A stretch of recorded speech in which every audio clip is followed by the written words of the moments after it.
Bon, dans le groupe, il y a 4 officiers, dont 3 colonels et un commandant.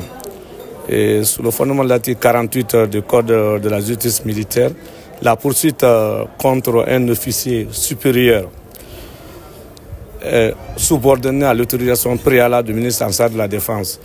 Et la poursuite contre un officier général, ça doit être autorisé par le décret du président de la République. Donc, comme il y a 4 officiers supérieurs, dont 3 colonels et un commandant, nous avons estimé qu'on ne peut pas les poursuivre malheureusement sans avoir l'autorisation préalable. Et nous avons soulevé l'article 387 par rapport à la nullité de la procédure. Parce que l'ordonnance de renvoi n'est pas susceptible de recours. Toutefois, si on soulève l'incompétence, violation de la loi et autres vices de forme, la loi nous autorise au point 2 de l'article 387 de soulever la nullité. C'est pourquoi nous estimons que si le droit triomphe, parce que la détention préventive en matière criminelle, ça ne doit pas excéder de 6 mois renouvelables 2 fois. Exceptionnellement, ça peut arriver à 18 mois.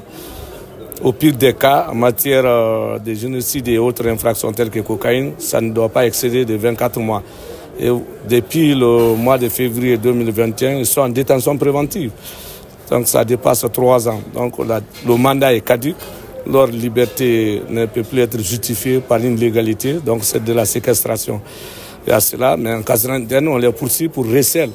Est-ce qu'un agent sur le terrain d'une opération de saisie contre les malfrats, en leur qualité d'agent ou de l'officier de police judiciaire, est-ce qu'ils ne sont pas dans leur rôle? La quantité saisie a été déposée à qui des droits. C'est au tribunal ici sous forme de saisie, même si on a dit 21 sacs, 19 sacs, 16 sacs. D'ailleurs, on a laissé les auteurs principaux partir. Ce sont des agents qui ont servi la Guinée pendant plus de 30 ans de carrière, sans reproche, qu'on emprisonne injustement. Donc, nous estimons que le juge peut dire le droit pour annuler toute la procédure, pour détention prolongée, sans autorisation préalable par rapport aux officiers supérieurs. Je crois que, en grosso modo, ce sont nos griefs. Espérons que, même si le procureur voulait esquiver par rapport au mandat et autres, en disant qu'il faut faire le recours devant la cour d'appel, ça je tombe de nu, parce que la nullité, les incidents de procédure, c'est devant la composition criminelle à la base.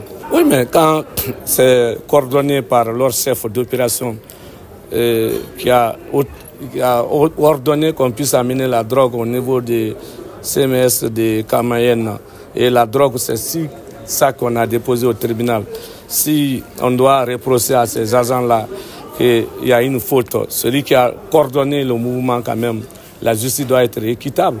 On ne peut pas faire trier, protéger d'autres et exposer d'autres. Je crois que ces agents qui étaient dans leur rôle ne devraient pas être en détention, surtout prolongés et malheureusement au mépris de la loi. C'est ça notre inquiétude dans la procédure. C'est la phase d'incident qu'on a soulevé, l'incident de procédure sur des questions de nullité. Si c'est purgé, si le juge rejette, on va aller au fond pour discuter en ce qui concerne la saisie de la drogue. Mais je vous informe que les auteurs principaux, M. Kaba et autres, Kaba a été alité à partir de la maison centrale et curieusement il s'est évadé. Donc on a laissé les auteurs principaux, c'est ceux qui n'ont pas de force, n'ont pas de moyens, qui sont en détention désormais. C'est le personnel, ses étudiants à son domicile et son maçon et les agents qui ont opéré, qui ont procédé à l'arrestation. Je crois que quand quelqu'un va essayer d'interpeller l'auteur d'une infraction, on ne doit pas le remercier en l'emprisonnant. C'est la curiosité de la procédure là. Et on est en train de faire croire qu'il y a eu des quantités qui ont été dissimulées. Ça a apporté la preuve. Donc, de toutes les façons, si l'exception est soulevée, on ne se reproche de rien, on va aller au fond pour en débattre par rapport à cette histoire de cocaïne. Pour nous, ce qui est important, c'est que c'est le début du procès aujourd'hui. Rappelez-vous que depuis 3 ans maintenant, nos clients sont en privation de liberté. Il y avait eu une première ordonnance de renvoi, on est venu devant ce tribunal-là. Malheureusement, il y avait une anomalie. Il y avait 2 inculpés qui avaient bénéficié d'un non-lieu, mais le juge d'instruction n'avait pas ordonné leur mise en liberté. Donc, quand la mise en liberté avait été demandée par leur avocat à l'audience, le juge a préféré ordonner un supplément d'information. Donc, il a laissé le soin au juge d'instruction de se prononcer sur leur liberté. Quand ce juge a pris sa décision, il y a eu un recours du parquet. Finalement, arrivé devant la chambre de contrôle de l'instruction, la chambre de contrôle de l'instruction a prononcé l'annulation de l'ensemble de la procédure.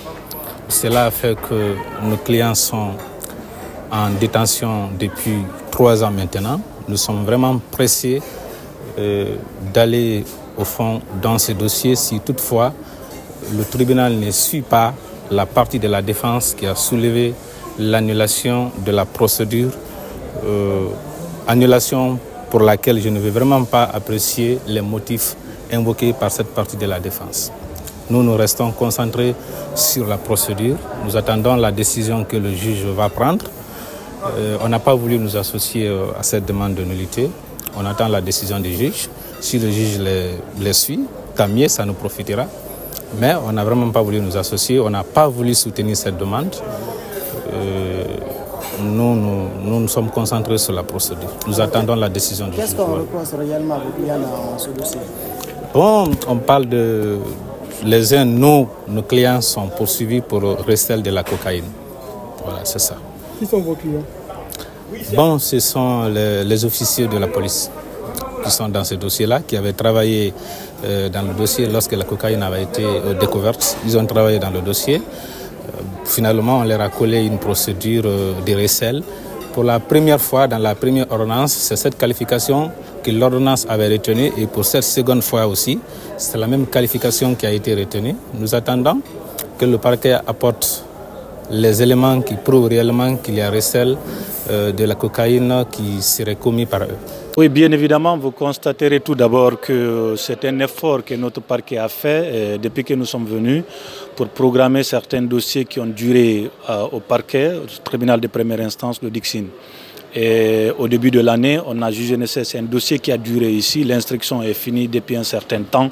Et vous avez constaté aujourd'hui, nous avons programmé ce dossier, des exceptions ont été soulevées par les avocats, auxquelles exceptions nous avons répondu en leur faisant comprendre que, parce qu'ils ont demandé à ce que la procédure soit annulée, parce qu'il y a des nullités qui ont été soulevées. Et nous avons démontré au président, au tribunal, effectivement que ces nullités ne sont pas fondées et en aucun cas il y a des nullités parce que toute la procédure a été respectée et ils ont été inculpés et renvoyés par le doyen des juges d'instruction.